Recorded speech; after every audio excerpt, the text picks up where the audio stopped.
Loyalty can take many shapes, but the most unforgettable is the kind that refuses to fade, even when all hope seems gone. A weary traveler of the streets unseen by most, held onto a promise long past reason until fate finally sent someone willing to listen. That meeting became the beginning of a bond that healed them both.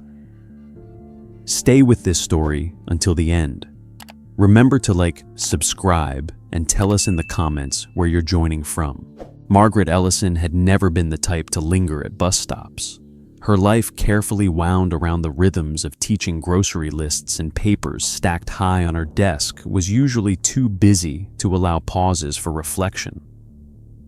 But that night was different. The streets of Maplewood were unusually quiet. The sunset painting the sky in bruised colors of orange and violet, and her tired steps slowed when she saw the figure that seemed to belong to another time, another story. The dog sat upright on the wooden bench, as though claiming it with quiet authority, his ribs faintly showing through a patchy coat, his paws neatly tucked, as if trained long ago to behave in the presence of humans. The first thing she noticed was not the ragged state of his fur, but the stillness, the way his body carried no urgency, no hunger-driven twitching like the strays she sometimes passed in alleys. His posture was deliberate, his attention singular, his amber eyes locked on the stretch of road where buses appeared every 20 minutes, each one spilling out passengers with tired faces and hurried steps. Margaret stopped just a few feet away, her breath catching at the strange solemnity of the scene. The German shepherd was not restless, nor was he begging for scraps. He was waiting. There was something in that word that struck her chest like a soft hammer. Waiting, not surviving. Waiting, not wandering. As she stood there, another bus groaned into the stop, the air brakes hissing loudly. People shuffled off their laughter, their chatter filling the cool air. The shepherd's ears pricked. His body stiffened with the anticipation of possibility, his gaze darting to each face as if trying to catch the features of someone beloved. But when the last passenger stepped down and the bus hissed away again, his body sank into stillness, the brightness in his eyes extinguished. He released a breath so heavy it seemed to carry years of disappointment. Margaret felt her own eyes sting unexpectedly. Against her better judgment, she walked to the bench and sat down, the wood creaking under her weight. She didn't know what she expected, maybe for him to growl, to move away to guard the space as his own. Instead, the shepherd turned his head toward her slowly, like an elder who had seen countless comings and goings, and after a pause lowered his head onto the steel armrest beside her. The sound that escaped his throat was low and shuddering, not the noise of an animal demanding attention, but the sigh of someone who had endured too much time alone. Margaret had been around animals enough to know when they were hungry, when they were sick, when they were angry. But this was new. This was grief. She fumbled in her satchel and found a granola bar, unwrapping it nervously. She broke off a piece and extended her hand. The shepherd glanced at it, but did not move right away. Instead, his amber eyes shifted to her face, holding her gaze with such intensity she had to swallow hard. After a long silence, he leaned forward and took the piece delicately from her hand, careful not to touch her skin. He chewed slowly, then settled back into his statue-like position, gaze returning to the road as if she were already forgotten. Margaret should have felt dismissed, but instead she felt strangely honored, as though she had been allowed into the quiet orbit of something sacred. Minutes ticked by. Another bus arrived. Again, his body tensed, ears forward, eyes hopeful.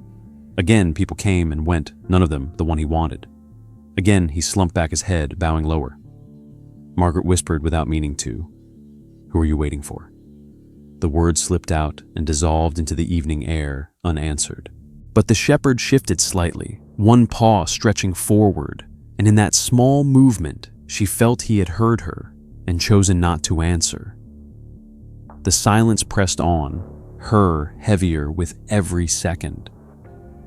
She had meant to take the shortcut home, to hurry back to her small house with its stack of essays and half-washed dishes.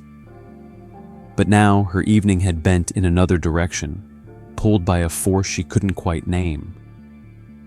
Watching the shepherd sit in patience and grief in an unwavering ritual that had likely repeated day after day, she realized that this stop was not just a stop for him. It was his vigil, his temple, his promise. She folded her arms against the chill and sat with him, the two of them, staring down the road together, strangers bound by the act of waiting. For the first time in a long time, Margaret felt she had stumbled into the beginning of a story, and it was not her story alone. Margaret had promised herself she would only stop for a moment, that she would watch this strange shepherd for a few minutes and then leave. Yet something about him drew her deeper the next day when she returned to the bus stop. The street smelled of damp leaves from the night's rain, the bench slick with moisture, and still he was there, regal in his brokenness, his gaze fixed on the road. The routine repeated like ritual. A bus approached, his ears lifted with fragile hope, and then when the last passenger stepped away and no familiar face appeared, his entire frame seemed to collapse inward, a weight pressing his shoulders to the earth. This time, Margaret noticed the details more clearly. Around his neck, a collar clung loosely, cracked with age, its leather stiff and frayed. The tag hanging from it had been scraped so badly that at first glance it looked like nothing more than an unmarked piece of metal. But as the late afternoon sun hit it at a certain angle, she leaned forward, squinting, and saw faint letters etched in tired grooves. Clovis. The name felt foreign and strong, like something carved into stone. She whispered it aloud, testing the sound. The shepherd's ears flicked at the faint recognition, though his eyes never left the road. Margaret's throat tightened as she reached to brush the collar, and when her fingers grazed the edge, she found something else tied into the leather. It was a fragment of paper, weather-worn edges curled. Pulling back gently, she realized it was part of a bus ticket, so old the ink had bled into nothing but faint lines. Yet the date was still legible years ago, long enough that this piece of paper should have dissolved. Her stomach churned as she pieced it together. This was not just a stray dog. This was a soul anchored to a memory, to a moment in time when he must have ridden this bus with someone who loved him enough to give him a name, to tie a token of travel to his collar, as though it were his badge of belonging. She stared at the fragile strip of ticket, the way it clung like the last string of a story, and she suddenly understood why he came here every day. He was not lost. He was waiting for the journey to resume. Margaret felt the burn of tears in her eyes and pressed a hand over her mouth as though keeping herself from spilling emotions the shepherd could not understand. Yet at that moment, something startling happened. Clovis turned toward her slowly but deliberately and lowered his head close to her handbag. With surprising gentleness, he nudged the canvas fabric with his nose, pressing it lightly as if to remind her of something she had forgotten. Margaret blinked confused until she remembered how the previous evening she had offered him food from that very bag. The gesture was not begging. It was a reminder, almost courteous, almost human. As if once long ago he had been taught to care for the belongings of someone he loved, to be patient, to be respectful, to serve without taking. She swallowed hard and slipped her hand into the pocket, breaking another bar to offer him. This time his eyes did not just glance at the road. They lingered on her, softening ever so slightly, as though she had crossed some invisible line between stranger and companion. He took the piece carefully, then settled down once more, but Margaret could feel the subtle shift. It was not just that she had fed him, it was that he had acknowledged her. She whispered his name again, Clovis, and though he did not move, his ear twitched a small flicker of recognition that tightened the knot in her chest. Another bus came, another cluster of people stepping off the familiar scene, replaying like a painful loop. But this time, Margaret's attention was less on the road and more on the dog beside her, on the weight of his history carried in the collar and the ticket and the name. She wanted to ask him who Daniel was, or whoever had once tied that ticket to his collar. She wanted to demand why no one had come for him all these years. Yet she knew the answers would not come. All she had was this moment, this silent understanding. As twilight settled, painting the sky with lavender streaks, Margaret rose from the bench reluctantly. Margaret returned the next evening, despite the long day at school and the nagging voice in her head reminding her of papers yet to be graded and meals yet to be prepared. Something about Clovis, the name etched faintly into that scratched metal tag, had lingered in her mind all day, echoing through her lessons, whispering at the edges of her concentration. She told herself she needed to see him again to confirm that he was not a ghost conjured by her fatigue, but she knew in truth that she was pulled by something far stronger, an invisible tether that had begun to bind her to his sorrow. The bus stop was damp from an afternoon shower, the air heavy with the scent of wet pavement and fallen leaves, and there he was again in the exact same position, waiting as though the hours between yesterday and today had not passed at all. Clovis sat tall, his posture regal, despite the weight of hunger evident in his frame. His eyes focused sharply on the road. Margaret approached quietly, almost reverently, and lowered herself to the bench beside him. This time, she did not hesitate to speak. "Clovis," she whispered softly. The name rolled off her tongue like a prayer. His ears flicked, and for the first time he turned his face toward her fully amber eyes, locking onto hers with a depth that pierced her composure. Margaret reached out slowly, her hand trembling not from fear of teeth, but from fear of rejection, fear that the fragile thread between them might snap if she moved too quickly. Clovis stiffened his muscles rigid under his ragged fur, his body frozen in the way of someone who had learned to expect disappointment. His gaze was wary, a soldier's watchfulness, as though bracing for a blow that never came. Margaret stopped short, hovering just an inch away, and for a moment time seemed to hold its breath. Then, as though some memory flickered alive deep inside him, Clovis leaned forward. The motion was deliberate, hesitant, and then complete as he placed the weight of his head into her palm. Margaret gasped softly at the warmth of him, at the heavy trust suddenly laid across her skin, and her eyes burned with tears she could not stop. She stroked his head gently, feeling the coarseness of his fur beneath her fingertips, and whispered again, "Good boy." He did not flinch this time. He stayed leaning into her hand, eyes closing as though the simple touch had awakened something long buried. Margaret sat with him like that, the world passing around them, the buses arriving and leaving strangers moving by without notice. The moment was fragile, as though it could shatter if either of them dared to breathe too deeply. But it was also undeniable. Trust once fractured was painfully slow to mend, but she had felt the first stitch tighten in that gesture. As if to test the new bond, the sky darkened with sudden storm clouds, and a hard rain began to fall.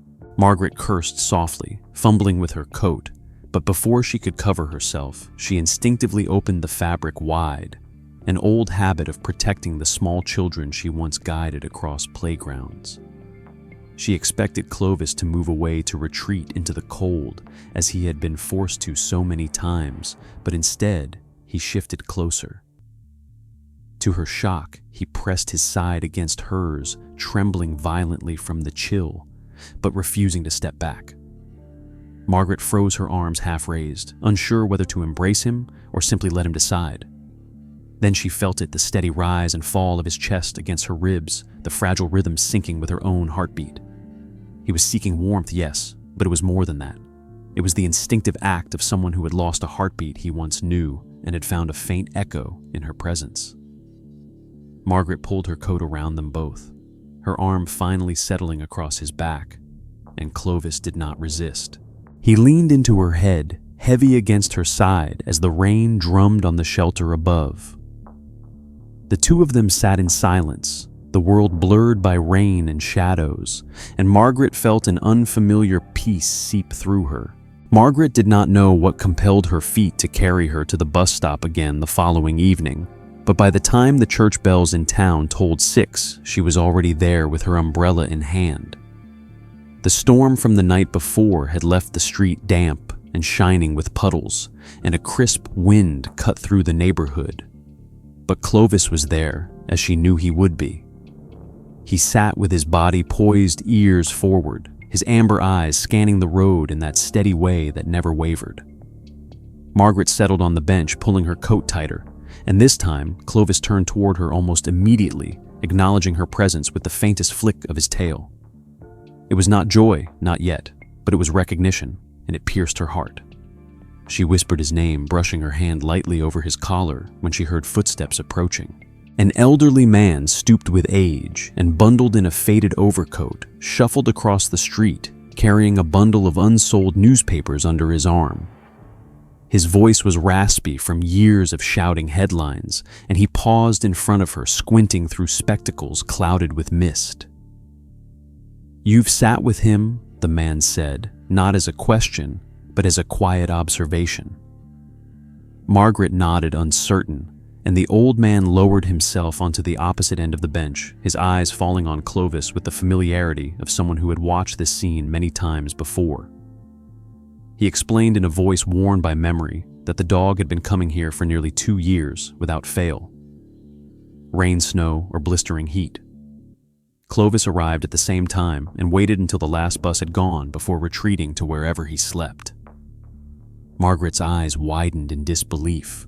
2 years, she whispered, glancing at Clovis, who at that moment was staring intently at the road, as if the conversation about him was unimportant. The old man nodded gravely. "He waits for his master, Daniel Pierce. You might have heard the name. A veteran, good man. Died suddenly one morning right after catching the bus. Heart attack, they said. Never made it past the stop downtown.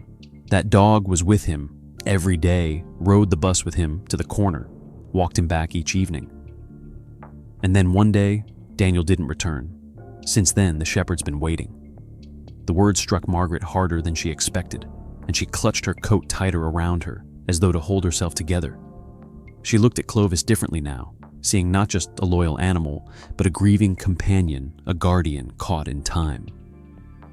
The bus ticket fragment tied to his collar made sense now. It was the last memento of his master's daily journey, preserved not because Clovis understood paper or ink, but because he understood ritual. It was his way of holding on. Margaret felt her throat close as tears pressed at the corners of her eyes. She asked softly, "Has no one tried to take him in?" The vendor shook his head. "Many have tried. He won't stay. Always comes back here, same spot, same time. He belongs to the road and to the buses now, or maybe to the memory of that man. He's faithful beyond reason." The old man's voice trembled with respect and sorrow, and Margaret sat in silence, her heart aching with a grief she could not claim, but felt as if it were her own. She reached down, stroking Clovis gently, whispering, "I'm so sorry." The shepherd pressed his head lightly against her leg, not for comfort, but as acknowledgement, as though he accepted her presence in his vigil. Margaret wanted to argue with fate, to shout that it was cruel to leave such a creature bound to endless waiting. She wanted to scoop him up and promise him safety and warmth and an end to this ritual of loss. But she knew that his heart was tethered to something deeper, something she could not sever with promises. She looked at the vendor, who was rising to his feet again, folding his newspapers against his chest. "Why did you tell me this?" she asked quietly. He gave her a tired smile. "Because you're the first one he's let sit beside him. Maybe you'll be the one he'll follow. Or maybe not. But someone needed to know his story." With that, he shuffled away, leaving Margaret with the weight of knowledge pressing down on her shoulders. The evening grew colder, and another bus pulled up with its familiar hiss. Margaret spent the following day at school trying to focus on the chatter of children, the rhythm of lessons, and the neat lines of words on a whiteboard, but her mind wandered back again and again to the story the newspaper vendor had told her about Clovis. The name Daniel Pierce lingered in her thoughts, a man she had never known, but who suddenly felt as though he had walked past her every day, carried in the silent vigil of the shepherd who had loved him. By the time the school bell rang and the last child was collected by parents, Margaret's decision had already been made. She would go to the bus stop, not just to sit, not just to witness, but to make an offering of something more. She arrived as the sky shifted into twilight and found Clovis where she knew he would be. He looked no different to passers-by, but to her the details had sharpened the way his ears twitched at every hiss of brakes, the subtle stiffening of his posture when feet touched pavement, and the slow sag of his shoulders when the crowd thinned without delivering the one face he longed for. Margaret sat beside him this time with more certainty, and he did not glance at her. Instead, he kept his gaze locked on the road.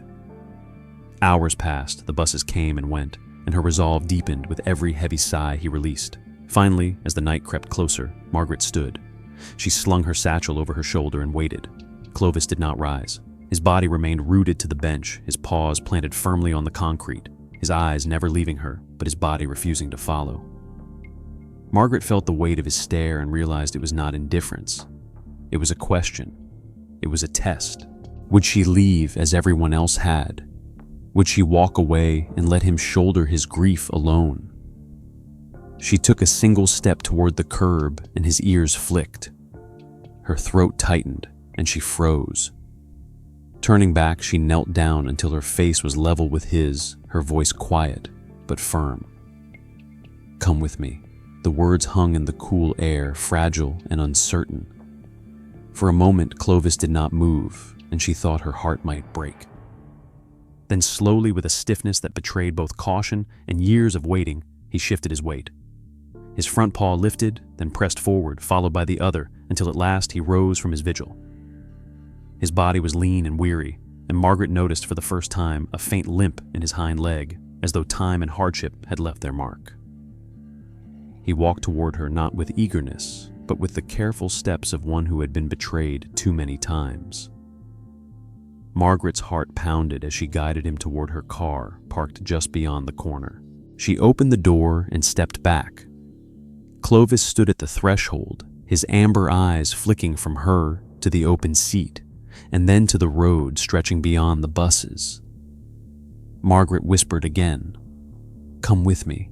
He hesitated, ears twitching, body tense, but then he climbed in slowly, settling onto the seat with a sigh so deep it seemed to rattle through the car itself.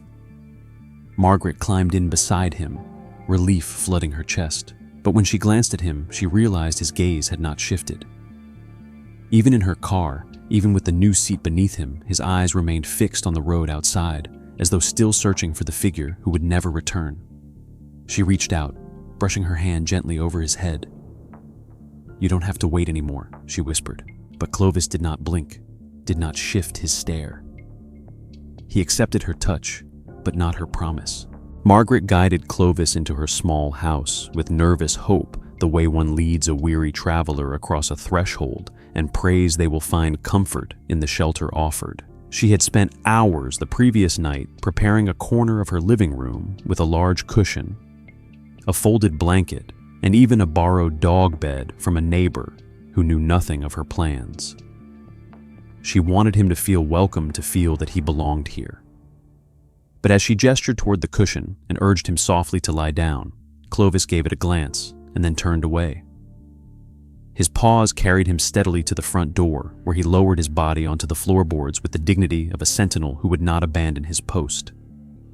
Margaret sighed and let him be watching as his eyes remained half open, scanning the door as though expecting someone to arrive. It was not disobedience, she realized, but duty. He was guarding a doorway that no one would cross, waiting for a command he had been conditioned to hear, and that would never be spoken again. She left a small bowl of water near him and went to her room, her heart heavier than she cared to admit. Hours later, she stirred from a restless sleep, jolted awake by a strange scraping sound. She rose quickly, padding into the living room, where she found Clovis sprawled on the floor by the door. His body twitched violently, his paws clawing at the wood as though running in a dream. His chest heaved with frantic breaths, and a low, strangled whimper escaped his throat. Margaret's heart broke at the sight. She crouched beside him and laid her hand gently against his trembling side. "Clovis," she whispered softly, but his eyes remained shut, locked in the prison of his nightmare. Without hesitation, she slid to the floor and gathered his great head into her lap. His body jerked again, but then, as if sensing her presence even in sleep, he buried his muzzle deeper against her, releasing a sound that chilled her blood. The sound of a soldier remembering the battlefield of a heart carrying wounds invisible to the eye. Margaret stroked his fur, slowly murmuring nonsense words in the same tone she used to calm frightened children. She stayed like that for what felt like hours, until finally the tremors eased and his breathing slowed. His body grew heavier against her, surrendering to the fragile peace her presence provided. She sat in the darkness with him, her back aching, her eyes filled with tears, but she did not move. She understood now that Clovis was not merely waiting for his master. He was haunted by him, by the absence, by the loyalty that could not be extinguished even in dreams. In the stillness of that night, Margaret realized she was no longer just a witness to his grief. She was part of it. The bond between them was no longer tentative. It was forged in the silent act of keeping vigil over his nightmares, of refusing to let him suffer alone. As dawn approached, Margaret's body was stiff and sore from the floor, but she remained with him, whispering softly until the first light filtered through the curtains. When Clovis finally stirred and lifted his head, his amber eyes met hers with a depth that spoke volumes. For the first time since she had met him, his gaze was not fixed on the road, not fixed on the door, but on her. It was not joy, not yet. It was something quieter, something deeper acknowledgement that she had stepped into the shadows of his sorrow and had not turned away. She brushed the fur from his eyes, her voice hoarse. "You're safe now. You don't have to fight in your sleep anymore." He sighed and lowered his head again, this time resting it willingly against her arm. Margaret awoke after that long night on the floor, her back aching, but her heart strangely full. Clovis lay stretched across the threshold, his body relaxed in a way she had not seen before.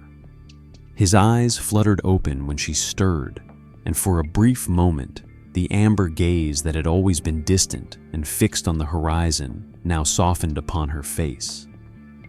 It was not the gaze of a pet greeting an owner, not yet, but it was the gaze of a soul beginning to shift its orbit. She rose and opened the front door to let in the cool morning air, and Clovis immediately sat up his ears, twitching at every sound from the street. Still the soldier, still the guard. Later that day, when Margaret tried to tend her small front garden, a man she did not know walked up the path with the casual arrogance of someone who did not belong. Before Margaret could react, Clovis lunged forward his body. A sudden wall of fur and fury teeth bared a growl low and thunderous rolling from his chest. The stranger froze wide-eyed, and Margaret's heart thudded in panic. But when she placed her hand gently on Clovis's back and whispered, "It's all right, something extraordinary happened," the rage melted away. Clovis stopped mid-growl, glancing back at her with an expression that was almost human in its question. "Is this safe?" She nodded, her voice steady, and he obeyed, lowering his head but keeping his eyes trained on the man until he walked away. Margaret's throat tightened as she realized that in that moment, Clovis had not just been protecting her. He had looked to her for guidance, submitting his instinct to her voice. It was trust, fragile and enormous. As the days turned to weeks, Clovis's presence in Margaret's life became both grounding and transformative. She woke earlier than usual because he stirred at dawn and nudged her gently until she rose. She found herself speaking aloud in the house, telling him about her day, her memories, her loneliness, and though he did not answer, his eyes always followed her, and his sighs seemed to carry understanding. At school, she caught herself smiling more often, and her colleagues noticed the lightness in her step, though she never explained the reason. Clovis was still tethered to his vigil in ways she could not erase. He often stood by the front door at 5 o'clock, ears perked as though listening for the bus engine that would never return. Yet even in those moments when his grief pressed like a shadow, he would come to her hand when she called his name, leaning into her touch as if to anchor himself in the present. Margaret often sat beside him on the porch, reading quietly, while he stared into the distance, and the silence between them no longer felt heavy, but companionable. Then came the day when Margaret's own body betrayed her. It had been a week of long hours, the stress of teaching compounded with sleepless nights spent worrying about her new companion. She had not eaten well, had not rested enough, and as she bent to tend her flowers one warm afternoon, her vision blurred. She felt the ground tilt beneath her, and she collapsed in the dirt, the world spinning into blackness. The last thing she heard before consciousness left her was Clovis's frantic bark, sharp and desperate, splitting the air with a force that shook her bones. When she awoke, she was lying on her sofa with a cool cloth pressed to her forehead. A neighbor sat beside her, explaining in hushed tones that they had come because Clovis had not stopped barking. He had run from house to house, slamming his body against doors, barking, growling, demanding attention until someone followed him back. Margaret's vision cleared, and she saw Clovis standing in the doorway, his body taut with worry, his eyes locked on her face as if making sure she had returned to him. She reached for him with trembling hands, whispering, "Good boy," as tears streamed down her cheeks. The neighbors shook their head in amazement, saying they had never seen such determination in an animal. Margaret knew better. It was not just determination, it was devotion. Clovis had chosen her. He had heard the silence of her collapse, felt the absence of her breath, and decided that losing another human was a pain he would not allow. He had saved her not with teeth or growls, but with the refusal to let her disappear into the same void that had stolen his master. In that moment, the bond between them shifted from fragile trust into something unshakable. The weeks that followed Margaret's collapse and Clovis's heroic barking had been filled with a quiet rhythm, one that gave Margaret a sense of home she had not known for years. They shared mornings on the porch, evenings filled with gentle walks, and nights where Clovis slept near her door, but no longer with the haunted tension of a sentinel who expected danger at every moment. His nightmares still came, but when they did, he turned his muzzle toward her, as though instinctively seeking her lap, and she always soothed him until his breathing steadied. Margaret's colleagues noticed a change in her.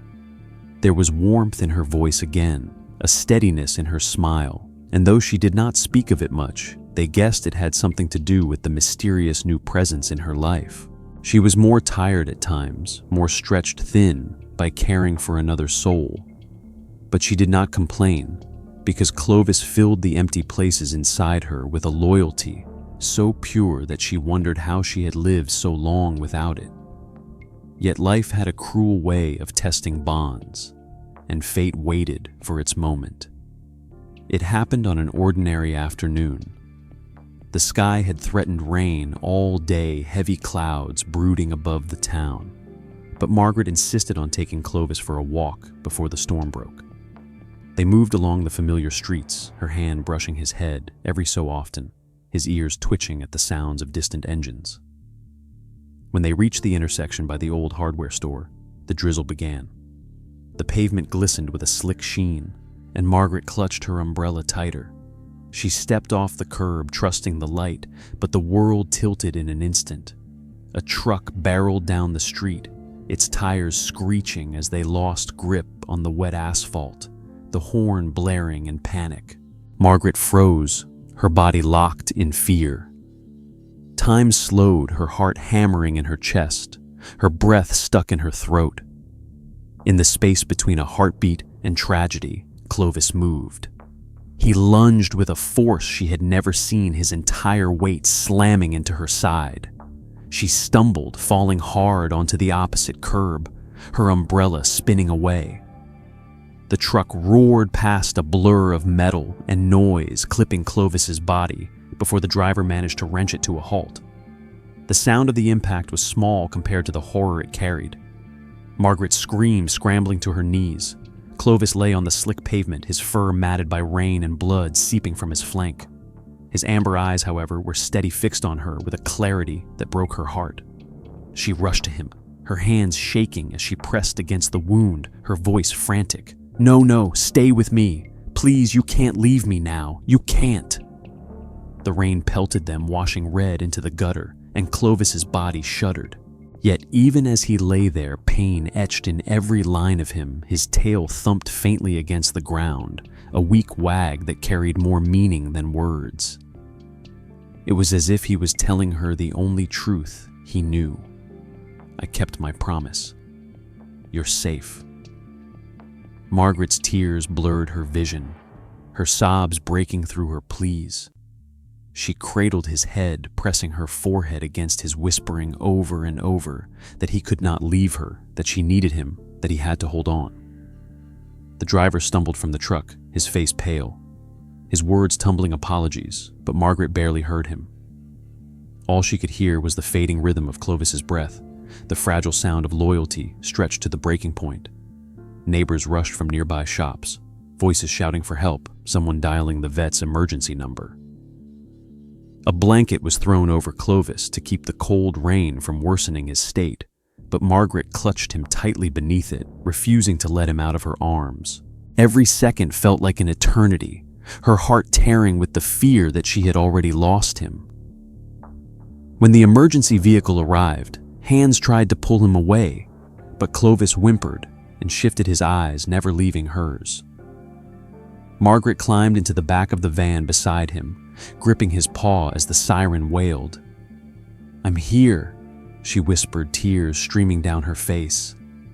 "I won't let go." Clovis blinked slowly, his body trembling, but he held her gaze until exhaustion pulled him under. The ride to the clinic blurred into a haze of sirens' rain and Margaret's desperate prayers. She thought of the old vendor's words about loyalty beyond reason, about 2 years of waiting, about a love that death itself could not erase.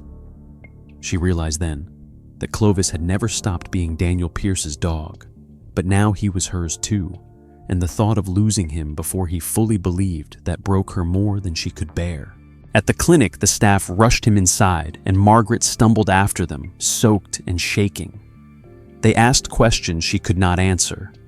All she could do was repeat his name, Clovis, Clovis, as though speaking it might anchor him to the world. The door to the surgical room closed, leaving her in the waiting area with her heart unraveling. Hours stretched long, filled with the sound of rain beating against the windows and the faint hum of machines behind closed doors. Margaret sat with her head in her hands, whispering that he had to make it, that she would trade anything to see his eyes open again. When at last a tired veterinarian emerged, his face grave but not hopeless, Margaret surged to her feet. Margaret refused to leave the waiting area even as the hours crawled on and exhaustion carved deep lines into her face. Her clothes were soaked from the rain, her hands raw from clutching Clovis's blood on her palms, but she would not move. Every time the door opened, she looked up with frantic hope, praying for news. When the vet finally emerged, his expression was grim. He explained that Clovis's injuries were severe. The blow from the truck had fractured bones, torn muscle, and left internal damage they could not fully repair. His pulse was fading his will, the only thing holding him tethered to the edge of life. Margaret felt her knees weaken her chest, hollowing with the weight of his words. "Can I see him?" she whispered, and when the vet nodded reluctantly, she followed him into the dimly lit room, where Clovis lay on a metal table covered in gauze and hooked to machines that beeped faintly, as though mocking the fragility of his condition. His eyes were closed, his chest rising shallowly, each breath a struggle. Margaret's heart clenched at the sight, and she moved closer, her scarf still damp around her neck. She remembered the countless times Clovis had nudged that scarf, the way he had pressed against it, as if it carried the memory of comfort. With trembling hands, she removed it and laid it beside his muzzle. For a moment, nothing happened, and then, like a whisper from another world, his nose twitched. Slowly, weakly, he pressed against the fabric, inhaling as though drawing life from the fibers. The machine beeped stronger, steadier, and the vet's eyes widened in disbelief.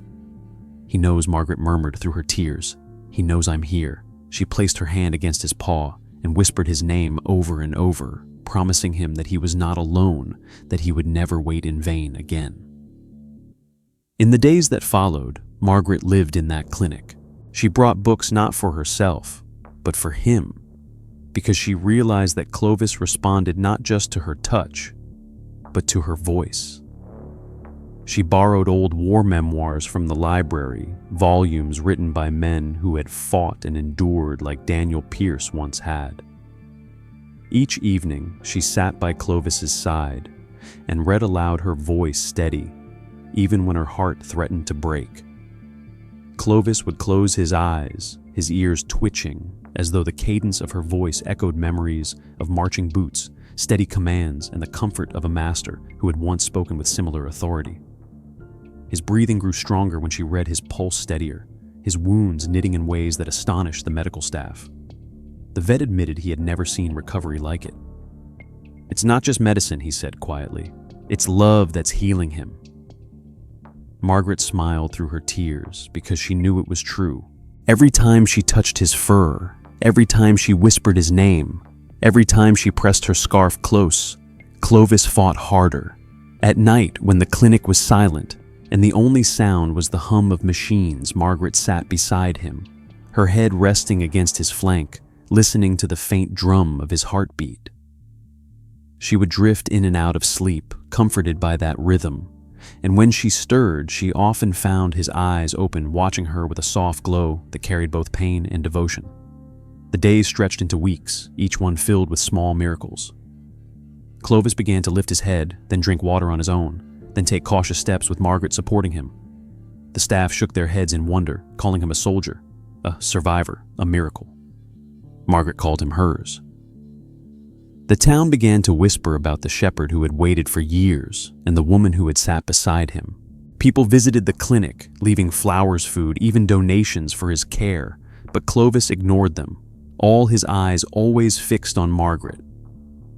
He was no longer just the dog at the bus stop. He was the heart of a story that reminded people of loyalty, of grief, of healing, and of love.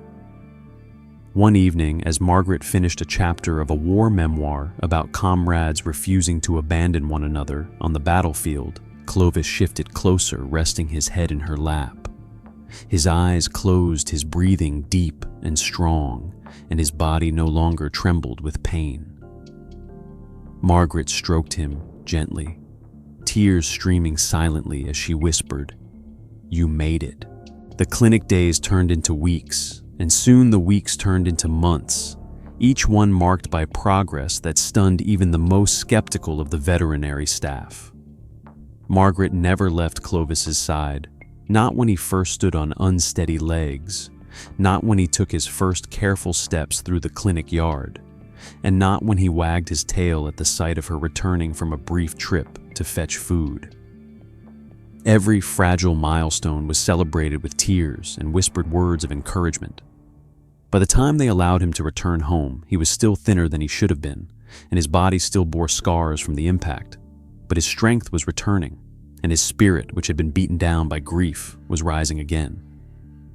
Margaret welcomed him back into her small house with quiet reverence, rearranging furniture to give him more space, placing his cushion not by the door as before, but by the hearth where the warmth of the fire would reach him each evening. At first, Clovis still gravitated toward the door, sitting with his gaze aimed outward, as if listening for the phantom bus that had carried his master away. But each time Margaret called his name, each time she read aloud with her voice steady and tender, he shifted his eyes to her instead of the road. It was subtle, but it was everything. One morning, as dawn spilled soft light across the kitchen, Margaret rose earlier than usual. She padded into the living room and froze at the sight that greeted her. Her shoes had been dragged neatly from the corner of her bedroom to the front door, placed side by side, as if arranged with care. And there was Clovis sitting upright before them, his body tall, his chest proud, his tail sweeping the floor in a rhythm that hummed with contentment. But what stopped her heart was not the gesture itself. it was his eyes. They were not fixed on the horizon outside, not straining toward the sound of an engine that would never return. They were fixed on her. She pressed her hands to her mouth, tears spilling unbidden. For the first time since she had known him, Clovis was not waiting for a ghost.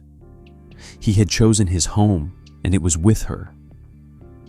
She crossed the room and dropped to her knees before him, wrapping her arms around his neck. His fur was warm, his body solid, his head heavy as he leaned into her embrace. She sobbed into him, whispering words that poured from her soul. "You'll never wait alone again." Clovis closed his eyes, his breathing deep and calm, not the restless sighs of grief, but the steady rhythm of peace. He was not resting as a soldier anymore. He was resting as family. Days moved forward with a grace Margaret had not known in years. Their walks became a familiar ritual, not haunted by loss, but illuminated by companionship. Neighbors who had once only seen a grieving shepherd at a bus stop now smiled and waved at the sight of him trotting faithfully at her side, his body filled out again, his coat gleaming under the sun. Children reached to pat his head, and Clovis, once wary, accepted their touch with quiet dignity, glancing at Margaret as if to confirm each gesture was safe. At home, he no longer lay by the door, waiting for a command that would never come. Instead, he sprawled across his cushion near the fire, his eyes tracking Margaret's every movement, his tail thumping whenever she spoke. The scarf that had once saved his life remained by his side, chewed at the edges, but cherished like a relic. Sometimes Margaret would sit beside him, stroking his fur, reading aloud from those memoirs of Daniel Pierce, not because he still lived in the past, but because the words honored the man who had first given Clovis a purpose. She spoke them with gratitude, knowing that Daniel's love had shaped the shepherd into the being who now saved her in ways she could never fully describe. There were still nights when Clovis stirred, whimpering in dreams, but when Margaret touched him, he settled quickly, his nightmares dissipating under the weight of her voice. He was learning that he was no longer alone in the shadows. Margaret, too, felt the transformation.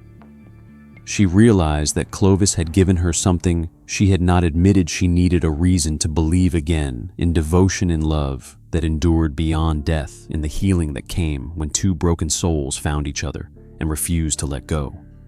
She no longer felt the crushing emptiness that had followed her home each day from school. Instead, she hurried back, eager for the sound of claws on the floor, for the sight of amber eyes lighting up at her arrival. Her life was fuller, richer, threaded through with a loyalty that asked for nothing and gave everything. One evening, as she stood by the porch watching the sunset, Clovis sat beside her, his body pressed against her leg. The horizon glowed with fading fire, the same horizon he had once stared at for hours. But now his eyes were calm, his head resting against her hip, content to watch the world not in search of something lost, but in gratitude for what had been found. Margaret stroked his head, whispering, "You're home, Clovis. You don't have to wait anymore." And she knew with absolute certainty that he understood. In the end, the story of the abandoned shepherd who waited at the bus stop was not about despair, but about redemption. It was about the power of love to reach into the deepest wounds and stitch them closed with patience and care. It was about loyalty that refused to die, transformed instead into a bond that gave life back to both of them. Margaret and Clovis had saved each other not with grand gestures or miracles alone, but with the quiet constancy of presence, the willingness to sit through the waiting, the rain, the shadows until waiting was no longer necessary. And so the dog, who had once been abandoned and left to wait for years, finally rested not as a soldier bound to memory, but as family. His heart no longer tethered to loss, but anchored firmly to love. The end. Before you go, if this story touched you, don't forget to like the video and subscribe so you won't miss the next one. I'd love to hear your thoughts. What part of Clovis's journey stayed with you the most? And from where in the world are you watching? Share it in the comments. I'll be reading every one.